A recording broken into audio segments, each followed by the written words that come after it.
The sun has gone down at Hangman's Hill, and the ghost at Misery Corner isn't walking tonight. So, welcome to the Weird Tales Radio Show, your weekly fix of ghost stories, urban myths, witchcraft, magic, and folklore. And now, here's your host, writer, award-winning journalist, best-selling author, and sometime werewolf hunter, Charles Christian. Hello and welcome to another episode of the Weird Tales Radio Show. I'm Charles Christian, and thank you very much for joining me again. We've another packed show this week. There's an interview with Varla Ventura, the author of a number of books on the paranormal. We're going to be looking at the celebrated case of the Hammersmith Ghost, and we'll also be talking about one of my favourite topics, namely me. But first, a little bit of housekeeping. As you'll have noticed in recent weeks, we've been running a number of episode-length interviews rather than our original magazine show format of a series of shorter pieces. Just blame coronavirus. At the start of this year, as we reported at the time, my partner in crime Janie was struck down with a very bad bout of bronchitis, or brown cow-tis, as one of my aunts used to call it, and lost her voice. That's Janie lost her voice, not my aunt who called it brown cow-tis. Then along came COVID, and we went into lockdown here in the UK. And poor Janie had most of her spare time taken up with looking after her very aged and frail mother, who is still with us, I hasten to add. All this meant our original programming model went out of the window, and we started running the longer interviews. But this is coming to an end. We're going to be running shorter interviews, and Janie will be back with us next week. She'll be talking about gardening and its folklore. Yay! Okay, about my favourite subject, me. I have a birthday coming up on the 3rd of July. Did I mention that? 3rd of July, yep. It's a significant one. In fact, so significant, it's not one I care to mention as it makes me feel not so much old as ancient. I think I'm probably in denial about it. So anyway, I thought I would do some digging up through my reference books to see if I could find anything sufficiently weird or folkloric about the 3rd of July. Apart from the fact it's also Tom Cruise's birthday, and he is majorly weird. On the deaths front, 2 members of the pop music world's Forever 27, that's people who died before their 28th birthday, shuffled off their mortal coils on the 3rd of July. The first was Brian Jones of the Rolling Stones, who was found dead in his swimming pool in never adequately explained circumstances in 1969. And the second was Jim Morrison of The Doors, who died in 1971. The suspicion is it was the result of an accidental drug overdose, but as no autopsy was ever performed, Morrison's actual cause of death also remains a mystery. On a cheerier note, the 3rd of July is also the feast day of Saint Bertrand of Le Mans, a now somewhat obscure 7th century French bishop, who is apparently well known for his farming skills, excellent vineyards, and the quality of the wine he produced, which is appropriate. Drinking wine on my birthday. What else can I tell you about the 3rd of July? Well, I was born in the early hours of a Monday morning, just after midnight. Minutes after midnight. And as the old rhyme goes, Monday's child is fair of face. Though my own mother always used to complain I was late for my own birth, and had I turned up a few minutes earlier I'd have been a Sunday's child. And according to the same rhyme, and the child that is born on the Sabbath day is bonny and blithe and good and gay. Those Sunday's children sound like the kind of goody-goody two-shoes kids I always loathed when I was a child. But there we go. Being late for my own birthday did unfortunately set a dangerous precedent, as I've been notorious for my tardiness all my life. Like Sir Francis Drake when the Spanish Armada invasion fleet was approaching England in the 16th century, I believe there's always time to finish a game of bowls before getting down to some serious work. In fact, Janie says, had I been Sir Francis Drake, I'd have gone on playing bowls for so long that we'd all be speaking Spanish in England now. Being born just after midnight, incidentally, makes me a chime child, as according to folklore, the chime hours are 8 p.m. on an evening, midnight and 4 a.m. in the morning. And chime children are said to possess a wide array of special abilities, superpowers even. These include the ability to see ghosts and spirits, is that a good thing? And to be able to speak to ghosts and fairies without risk of coming to harm. Well, that's a bit better. Others claim these abilities include the power over black magic. Well, yep, always handy. And being musically gifted.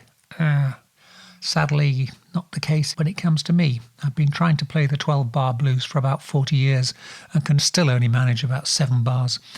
Though I can whistle in tune if whistling ever comes back into favour as a form of musical entertainment. Oh, and chime children are believed to be born with the ability to have exclusive access to sensitive information due to others lowering their guards and speaking openly around these individuals, which actually is true and has frequently come in handy in my career as a journalist. I kind of just fade into the background, let them do the talking and dig their own graves. Incidentally, if you want to be a journalist, being able to read documents upside down when somebody's got them on the desk in front of you, that's also a handy skill. What else can I tell you about the 3rd of July? Well, it's the day before American Independence Day on the 4th of July, which needs no introduction, and it's also the day after World UFO Day on the 2nd of July. Why the 2nd of July? Because that's the anniversary when the supposed UFO wreckage was first spotted at Roswell in New Mexico. But there's more, for the 3rd of July is also the anniversary of the first sighting of the Hammersmith Ghost. What's the Hammersmith Ghost, you ask? Well, I'll tell you at the end of the show, after we've played this week's interview. Varla Ventura is the author of several books on the paranormal and says she was introduced to the strange and unusual at a young age. Her first game was a Ouija board and family picnics in cemeteries were common outings. She spent most of her formative years exploring graveyards, underground tunnels and abandoned mansions in, around and under Nevada City, California. And Varla's going to be talking to us about a number of topics, including the great spiritualism boom of the late 19th and early 20th centuries, when seances were a regular form of entertainment for the chattering classes.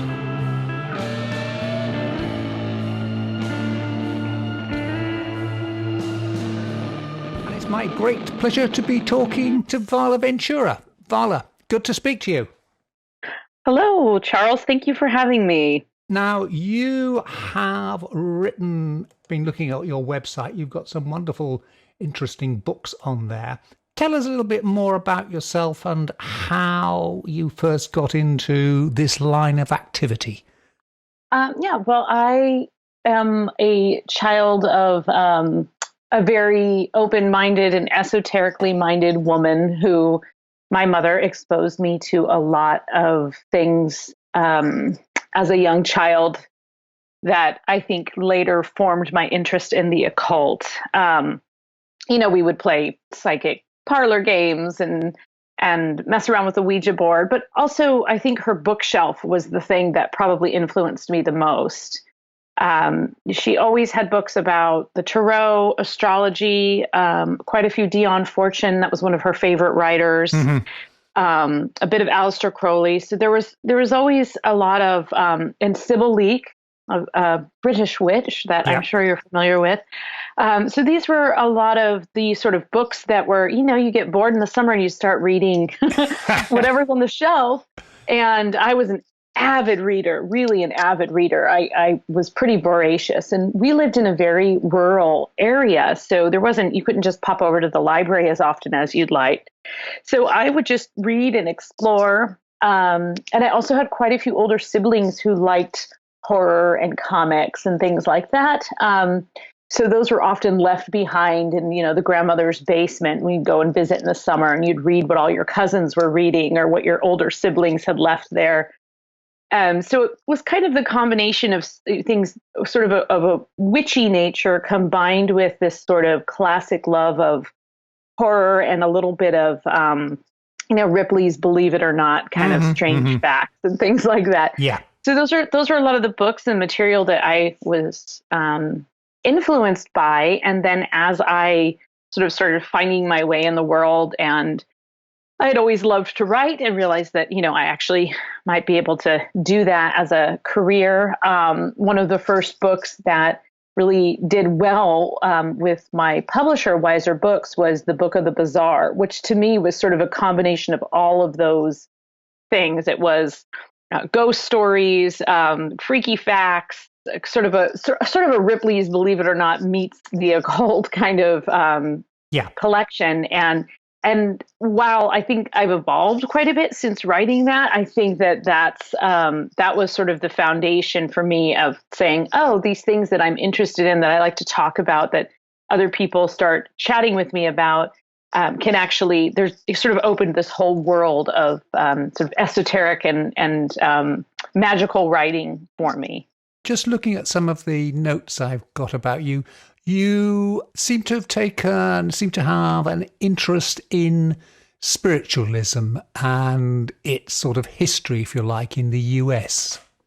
Yes, that's actually one of the topics I find the most fascinating, because for people who aren't familiar with spiritualism, certainly there was a spiritualist movement in the UK, in Canada, in other places, and parts of Europe were also kind of on board with the spiritualist movement. But it really, really took hold in the US. Yeah. And it began in about roughly 1840 through about the 1930s is kind of the time frame. Yeah. But it really took off after the Civil War.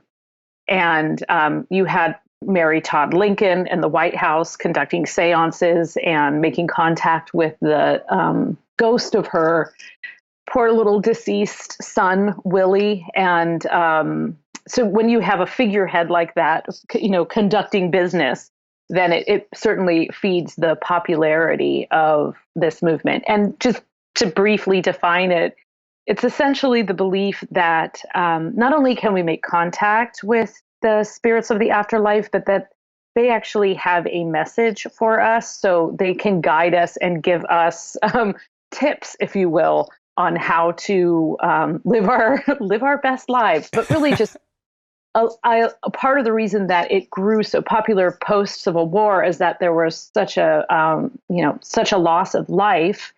And so many unanswered questions and lost loved ones, that the movement, people became a little more desperate. There was a nation in mourning, people trying to make contact with someone that they never got a chance to say goodbye to. So I think that really kind of pushed it forward significantly in the United States, certainly. You mention as well parlor games involving the Ouija board. And I think it's probably fair to say that the interest in the UK stemmed from America first.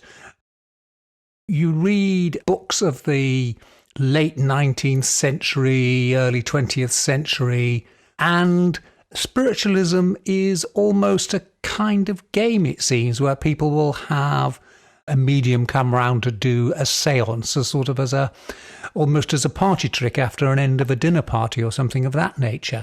We've got to bear in mind that we didn't have television in those days. We didn't have Right. all the entertainments. We didn't have Netflix or anything like that. Was there a similar entertainment element to it in the US?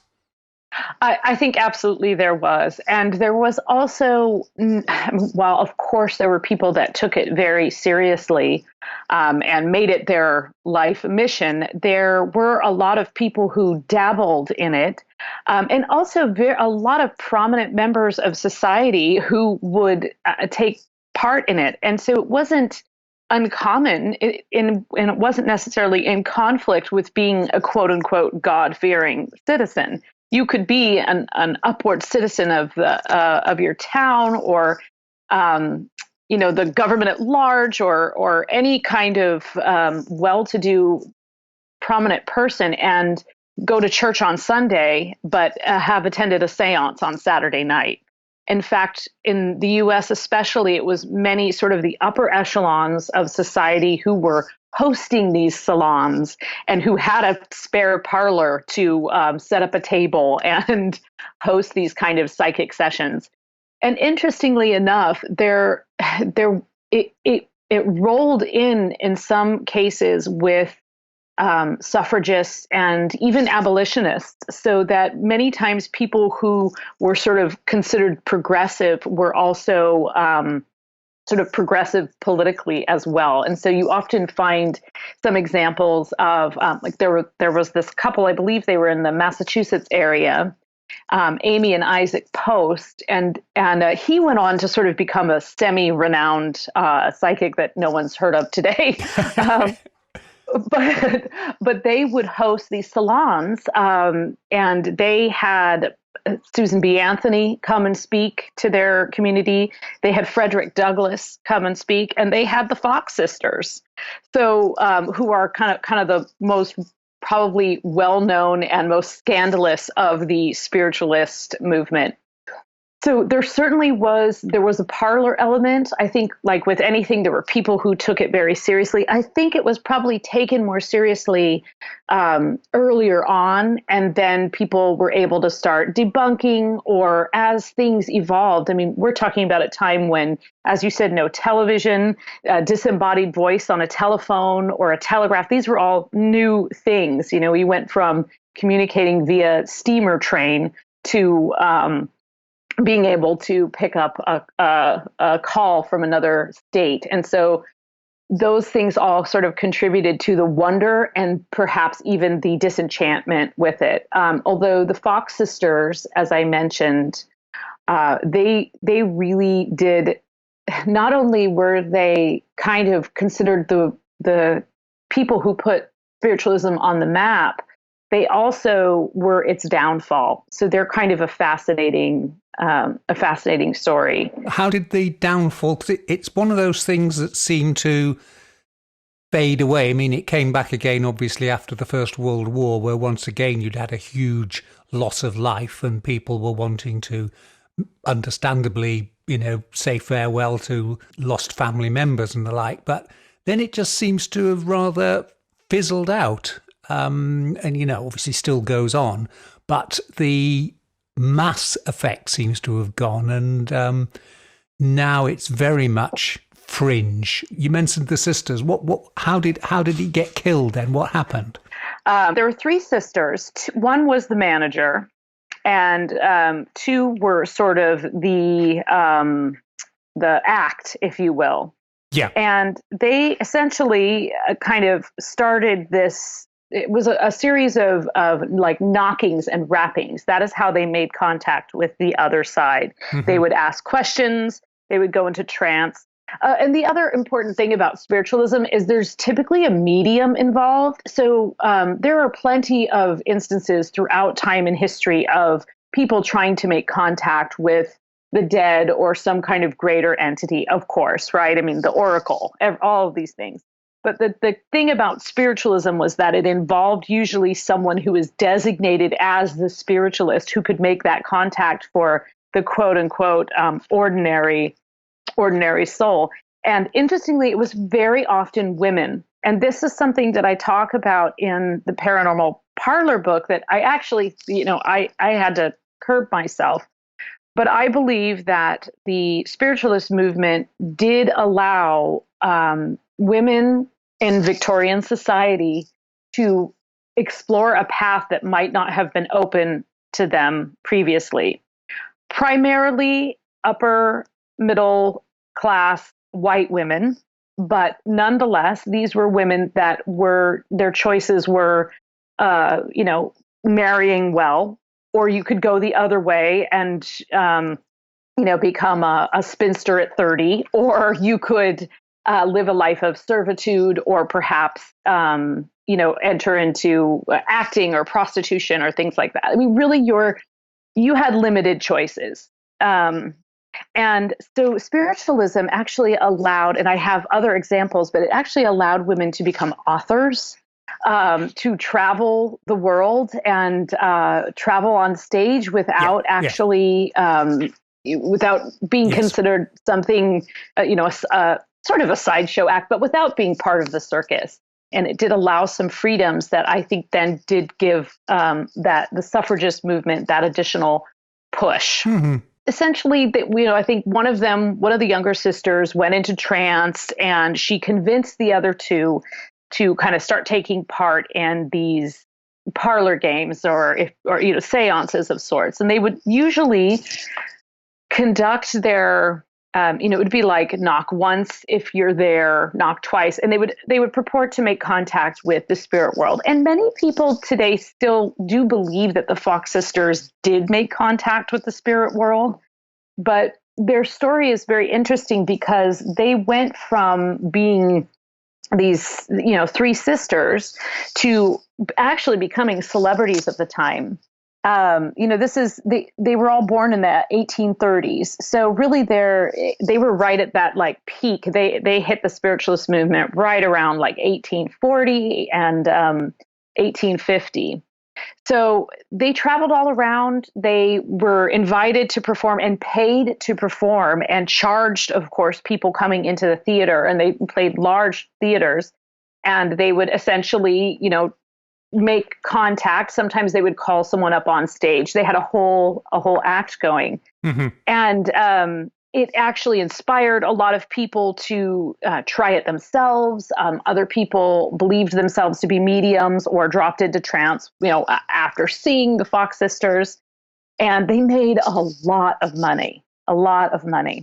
But sadly, Kate and Margaret, who were the two younger, they were actually heavy. Well, it was rumored that they were heavy drinkers and alcoholics. And their downfall actually is kind of particularly sad because I think it was Kate had a couple of children. And I believe Kate's husband died. And Kate supposedly spiraled deeper into her alcoholism. Yeah. And her oldest sister, Leah, said, "Let me take the children.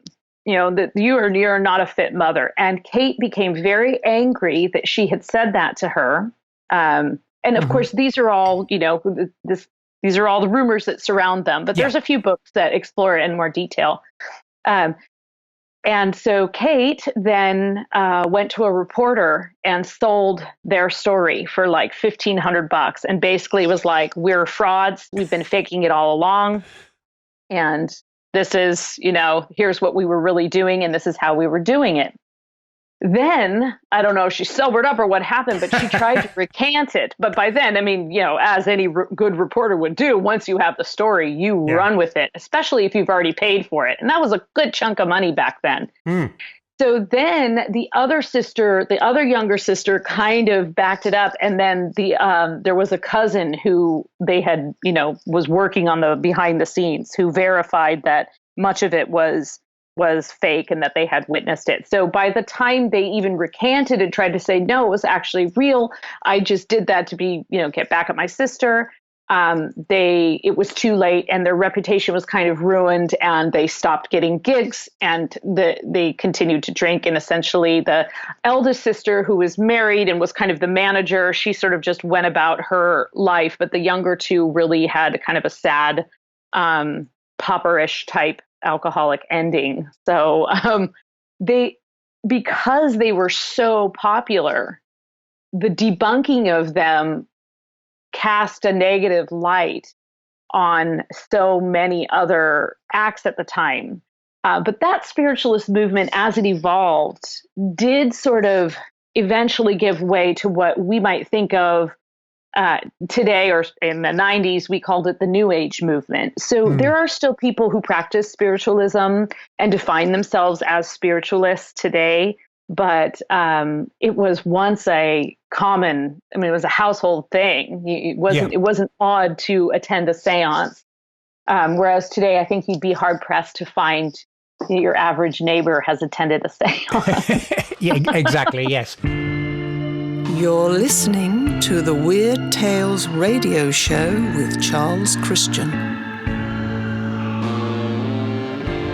One of the things you talk about is the fact that Mark Twain's ghost apparently wrote a lost novel via Ouija board or dictated it. Tell us more about that. Oh, that's just such a wonderful story. I think I stumbled upon this as I was looking through some archives, trying to find some more history about the Ouija board. And I happened to find this book that the subtitle was something like a novel written via the Ouija. And if you are a writer, you know how hard it is to write a novel. So imagine transcribing one from a psychic typewriter. So whether or not this was actually the ghost of Mark Twain, clearly that is still up for debate. Yes. But what the provenance of the story is what is so incredibly fascinating and really shines light on the spiritualist movement and how significant it was. Now, this was in the 1900s. And so I think it came out in 1915. Now, interestingly, the woman who was the author who wrote the introduction, her name was Emily Grant Hutchings, and she lived in St. Louis, and she had a friend named Patience Worth. And Patience Worth was actually so they sort of attended a seance together. And this Patience Worth was actually her entity she wrote as Patience Worth. Her real name was Pearl Coran. And these two women knew each other. Pearl was a bit older, and they attended a seance together. And supposedly after that, Pearl was able to make contact with an entity. And she went on to write quite a few volumes of work, including poetry and a couple of novels. And she became quite famous in the United States and was even at one point dubbed a poet laureate by some publication.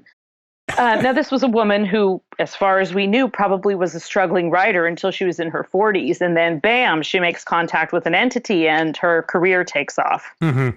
This was a friend of Emily Grant Hutchings. Now, Emily, who was also an aspiring writer and journalist, was the one who had brought Pearl to this original kind of salon. And she continued to attend a few of them. And at one of them, she walked in and the medium said, "Oh, you're here. You're the one." And supposedly this medium had made contact numerous times with Samuel Clemens, a.k.a. Mark Twain. Mm-hmm. And this was several years after his death. And the story was that he had another novel to write, but he was waiting for the correct scribe.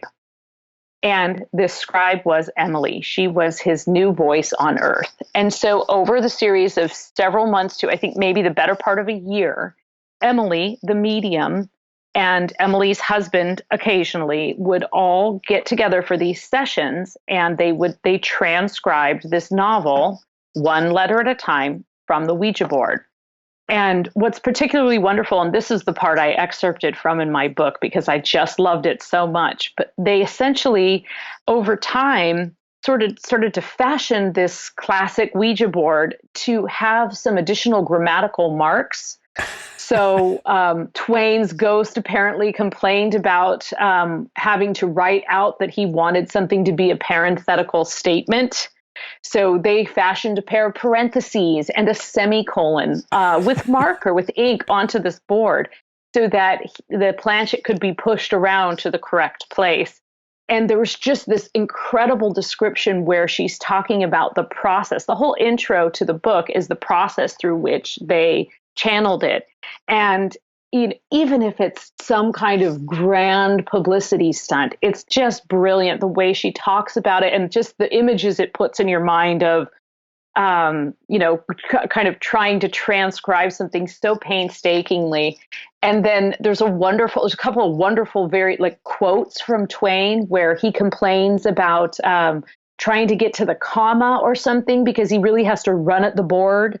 And then he says something like, there's a lot of noise here and I have to fight. And she said, "Oh, are there others there with you?" And he says, "Everyone here wants a scribe on earth." And it just puts this amazing picture of, all these ghosts trying to elbow each other out to get their message across through oh, you're, it's like, it was just a wonderful image. So she writes this, and the story gets even better because she writes this. She finds a publisher. It goes to press. Meanwhile, Samuel Clemens' daughter and his publisher catch wind of it, and they demand to the publisher that he stop publication. And it ends up becoming a lawsuit, and it actually goes all the way to the Supreme Court. But interestingly, and I even found an old article that has the headline of spiritualist novel, did the ghost write it, goes to Supreme Court. But really what the Supreme Court was ruling on, and this was Emily's mistake, is that she said a novel by Mark Twain. And Twain, the name Mark Twain, which was a pen name, was copyrighted, and it was owned by the publisher, and which is actually very common. I don't know if people know that, but often a publisher can hold the rights to writer's works under a specific name. Yeah. And it's probably not quite as common anymore, but certainly back then. And and then, of course, Clemens' daughter was she received the royalties from his works. And so together they were like, this is absolutely outrageous. You can't use his name. So that's what actually went all the way to the Supreme Court. It was a copyright infringement. They ruled against Emily and her publisher, and they had to pull the book from the stands and destroy it, which is why none of us have read it today. But a few copies did survive, and I read my copy on the Gutenberg Library, which is an amazing archive of online books. And I'm not sure, not everything that's on there is on there all the time, but this was a scanned facsimile of the book. So it was an actual print edition that somebody had managed to save. I've never seen a print edition in real life. It's sort of a life goal of mine to find this book in real life. But the book itself, you can find because it's public domain, you can find reprinted editions and things like that. But the story itself definitely has a very Twain-like element. I'm not a huge Twain scholar, so I couldn't pick it apart too much. But I was just completely in love with the story and the way that it all kind of came about. One of the other things you've mentioned is a investigation by the Society for Psychical Research of Leonora Piper. Yes, and that was something that so spiritualism and occultism certainly had some crossovers, especially in the U.S. and the U.K.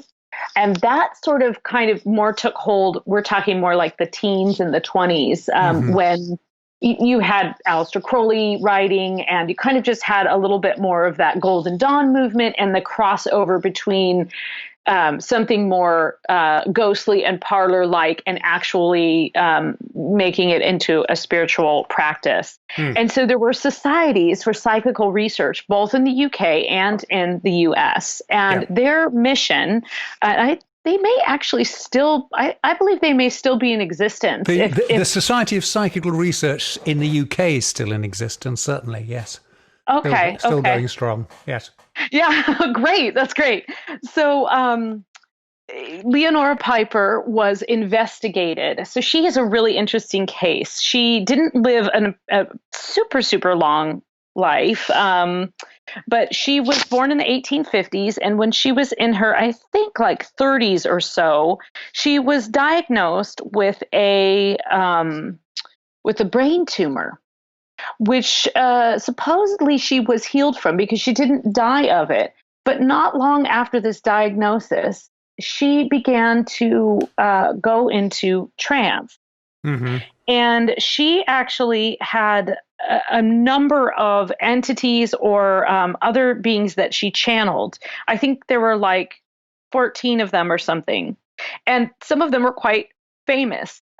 She would go into, it's referred to as hosting, but she was Henry Wadsworth Longfellow, Johann Sebastian Bach, some Commodore Vanderbilt, who was an Italian multimillionaire, and another young Italian girl, Abraham Lincoln, George Washington.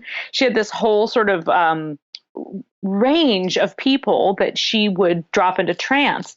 And so for over 14 years, or maybe 15 years, she was examined by a couple of people, but in particular, a man named Dr. Hodgson, who investigated her repeatedly.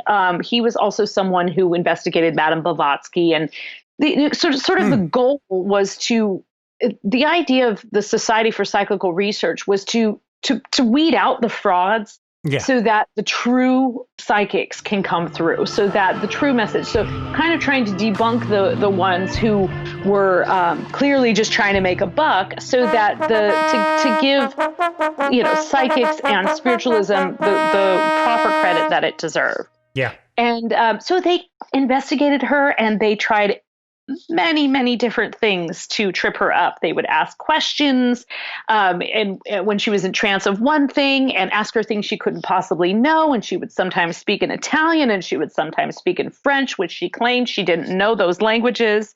And they investigated her for 15 years, which is a really long time. And they did all kinds of things. They would occasionally prick her fingers with a needle to see if she would pop out of trance, and she wouldn't.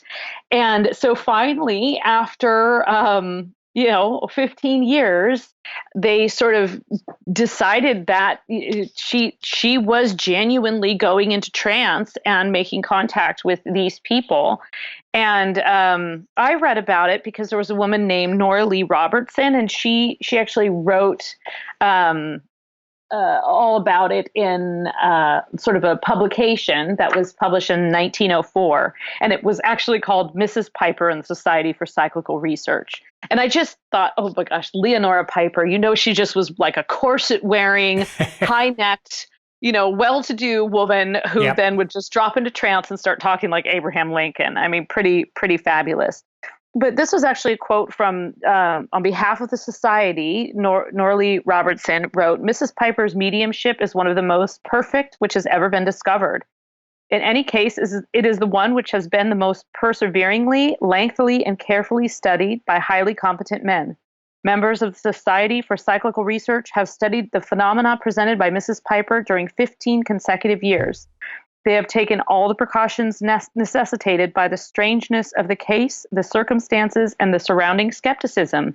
They have faced and minutely weighed all hypotheses.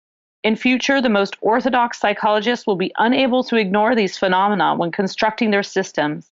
They will be compelled to examine them and find an explanation for them, which their preconceived ideas will sometimes render it difficult to do." Now, that's quite an exhaustive what a lot of time and energy went into that. So she just is kind of a standout case to me. And again, one of these sort of semi-unknown women of the psychical arts that I just, I like to share her story. You have a new book out called Fairies, Pukas, and Changelings. Yes, Fairies, Pukas, and Changelings.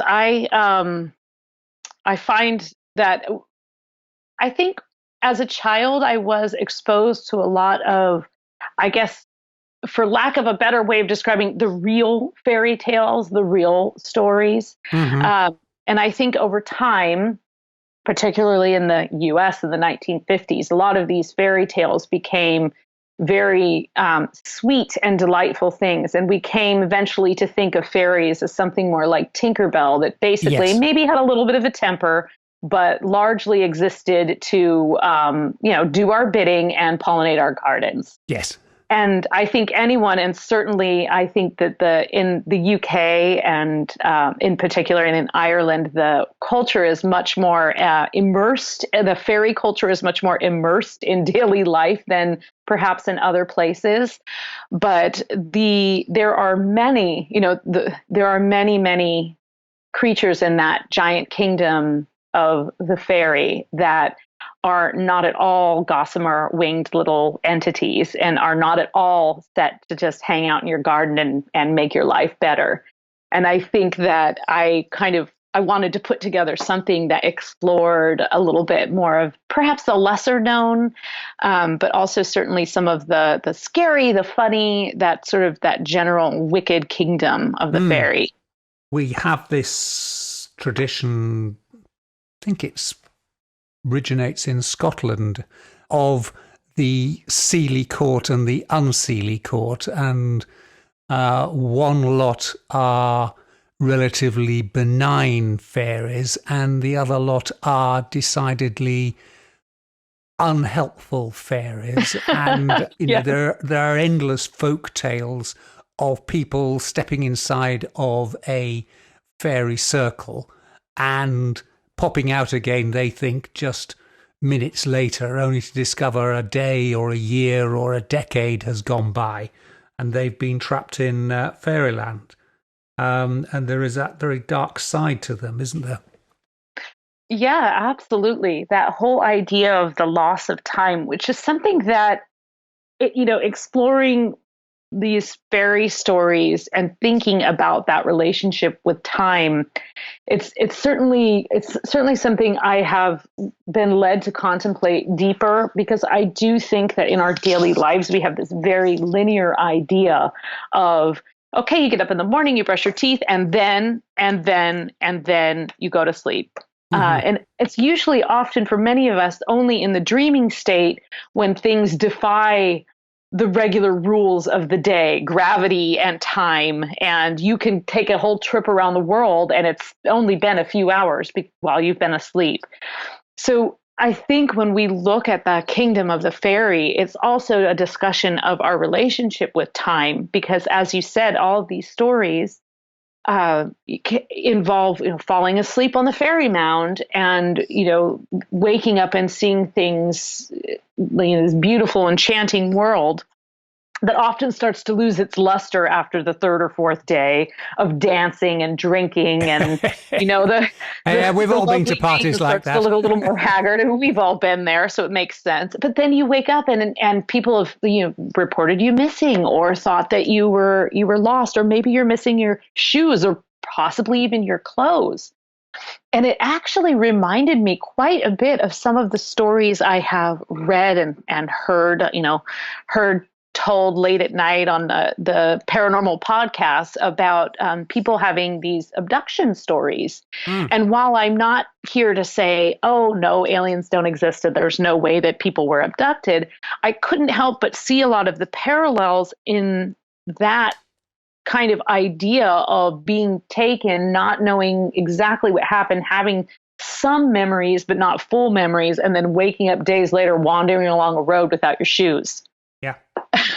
Which, I think there are certainly some similarities there. So, but I do think it does kind of speak to our relationship with time and how we look at the world in a very linear fashion in Western culture, certainly, whereas in many cultures, in many indigenous cultures, the view of time and earth and spirit are certainly a more like circular or spherical view of time.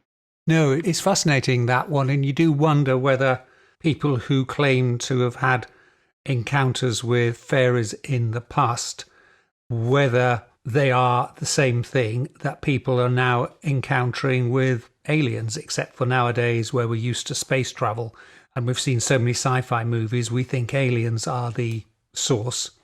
But pre-space... Or poltergeist. I think people think they have a poltergeist and they might have a hobgoblin. Yeah. Or a brownie pinching them at night for not putting their, not cleaning their room.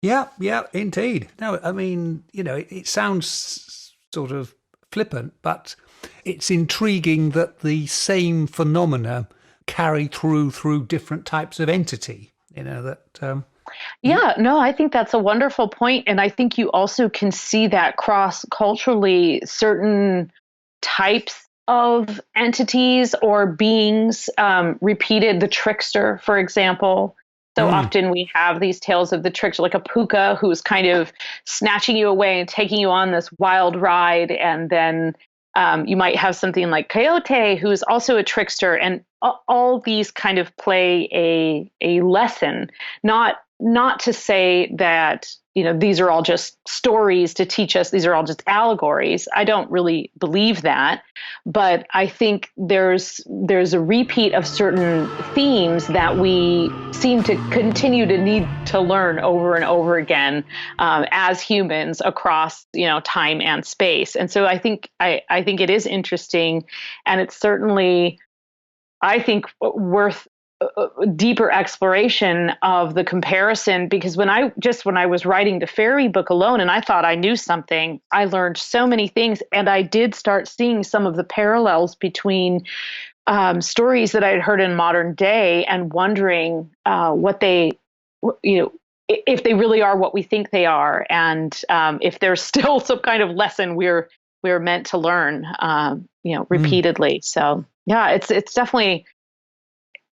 One thing that I love, and people do tend to think, I think they think fairy tales, those are just stories, those are just old stories. But I am a strong believer in the art of story, and in not only fairy tales, but even a good ghost story. Something happens to our brains when we disengage with our daily, inner dialogue or whatever's happening, and we just get lost in that story. And for a moment, we believe that this could happen. Even if you don't, later you try and talk yourself out of it, that suspension of belief, I think, is vital to us being able to then say, okay, well, if mermaids exist, then I could probably find a cure for something. It sort of opens this door in our minds to invention and innovation. And so, yeah, I mean, my soapbox is that if you want to change the world, you should believe in things you can't quantify. Right? So if you can buy that there's a mermaid in the bay, then you probably can buy that there could be a plant that will, be the antidote to coronavirus or any of these things, putting us on the moon, all of these inventions that come out of the ability to think outside of what is tangible in front of us. And that's, I think, why we need these stories more than anything, and why we continue to tell them year after year after year and century after century. Yeah, very much so. Thank you ever so much for your time. Been fascinating talking to you. Well, thank you so much for having me, and I look forward to sharing this when it's out. And happy midsummer. Happy midsummer indeed.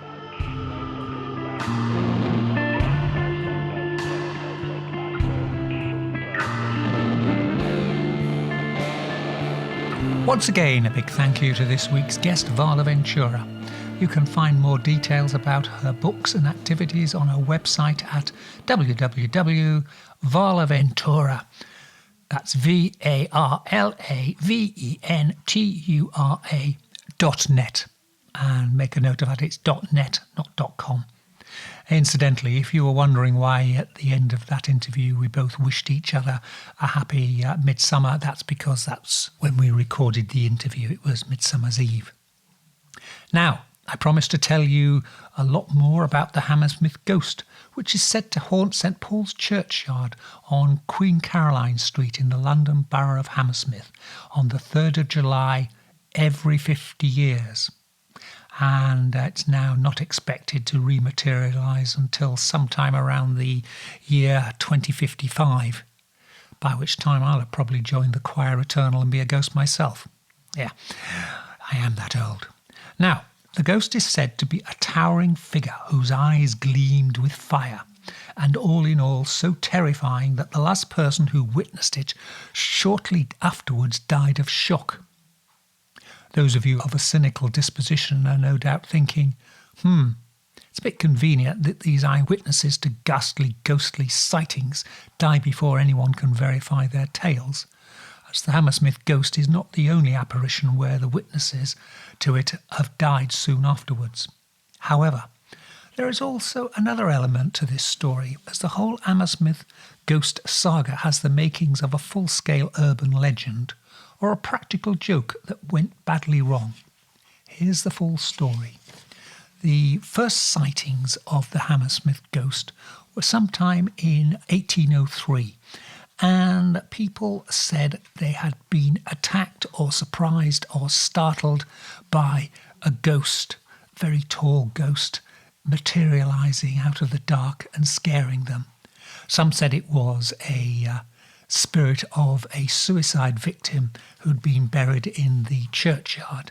Intriguingly, although some accounts say the ghost was very tall and dressed in white, others said it wore some kind of calfskin garment with horns and large glass eyes.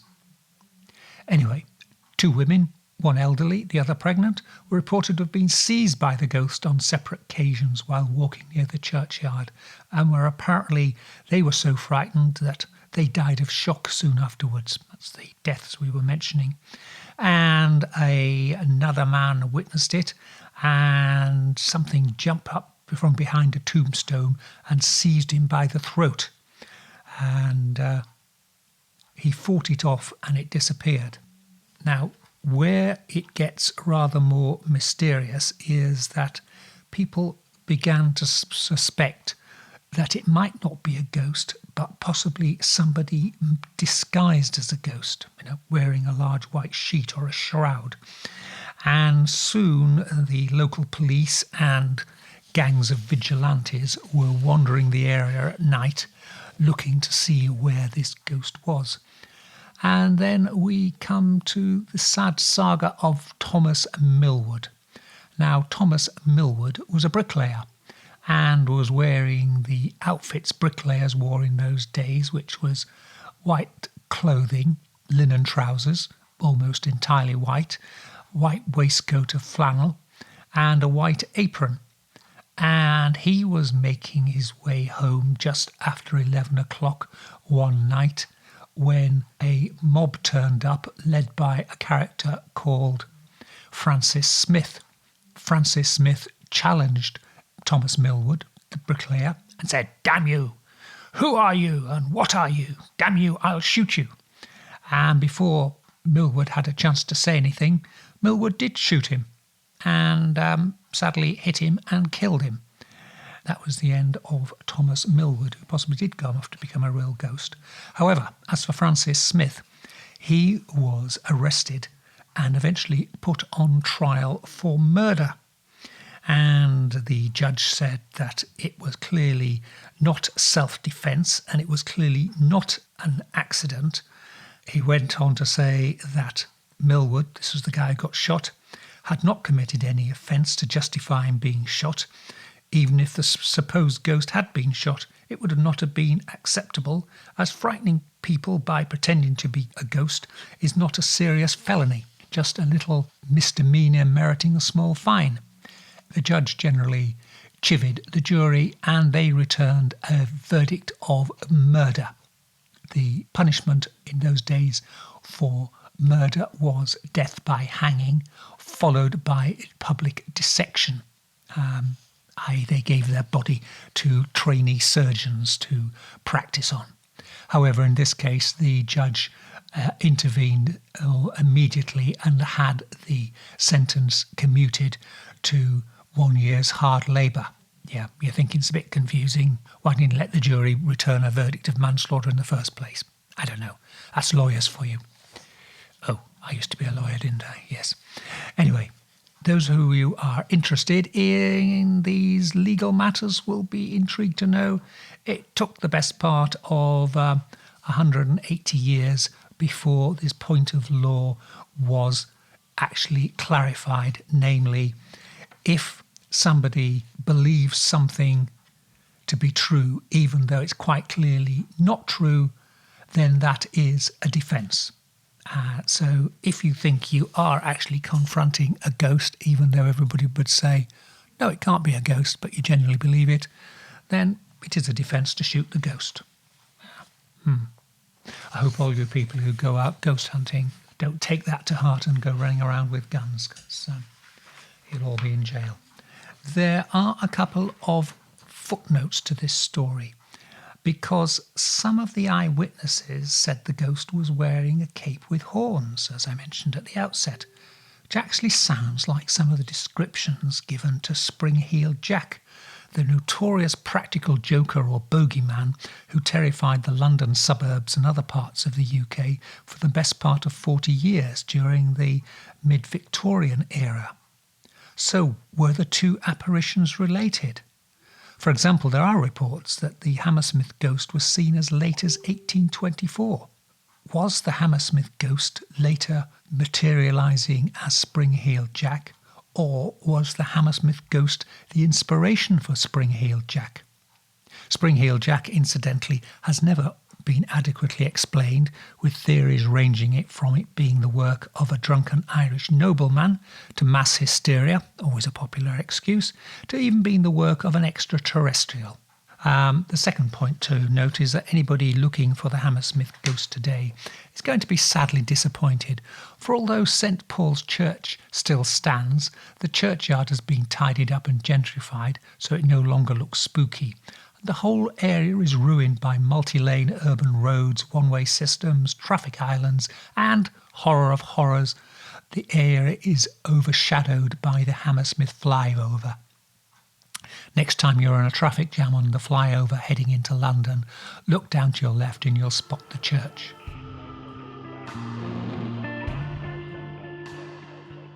And that's it. Almost time to go. Next week, we have an interview with Ole Damagard, the International Authority on Conspiracies.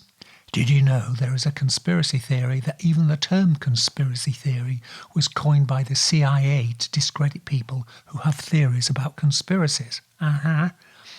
We also have the welcome return of JD, who will have some vegetable gardening folklore for us, and I'll be revealing the results of my research into the legends associated with the Madhouse Plantation. Before I go, one final thought. Did you know that Gary Newman, the singer and musician best known for his hits at the 1980 era of Cars and Our Friends Are Electric, did you know Gary Newman is older than the actor Gary Oldman? Yeah, didn't work that one out, did they? Now it just remains for me to say this is Charles Christian saying, until the next time we're together, stay well, stay weird, stay different. Black Shuck, the demon dog of East Anglia, is baying at the moon, which means it's time for us to go. You've been listening to the Weird Tales radio show with Charles Christian, your weekly fix of ghost stories, urban myths, witchcraft, magic and folklore. You can keep in touch with us online at www.weirdtalesradio.com, by email to weirdtales@icloud.com, and on Twitter @ChristianUncut. Join us again next week for another edition of the Weird Tales radio show. Good night.